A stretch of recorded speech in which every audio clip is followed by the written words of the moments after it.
Child labour বা শিশু নিৰ্যাতন এইটো কেৱল চাহ জনগোষ্ঠীৰ লোকসকলৰ সন্তানসকলৰ ওপৰতে যে অত্যাচাৰ হৈছে যে সময়ে সময়ে সেয়া নহয়, বেলেগ জাতি জনগোষ্ঠীৰো হৈছে।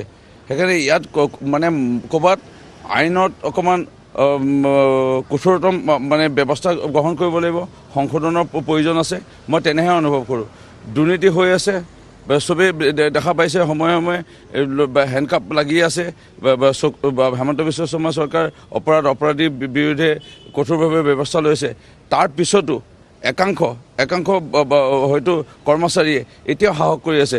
ড্ৰাগছ ইনস্পেক্টৰ যোৰহাটৰ দেখাত মানে ধুনীয়া, মাতবোল ভাল, এই কমটি বয়সৰ ভাল হ'ব অফিচাৰ বুলি চবেই ধাৰণা কৰিছিল যে এইবাৰ ভাল ড্ৰাগছ ইনস্পেক্টৰ আহিছে। কিন্তু তেওঁ যে মানে কৰাপ্টেড ওলালে, সেইকাৰণে ক'ৰবাত আইনত অকণমান লাগে, য'ত আমি দেখা পাইছোঁ ক'ৰবাত মহিলাৰ ওপৰত অত্যাচাৰ হৈ আছে, ৰেপ হৈ আছে, তাৰপিছতো কোনোবাই ৰেপ কৰিবলৈ সাহস কৰে। সেইকাৰণে আইনত সংশোধন লাগে মই অনুভৱ কৰিছোঁ।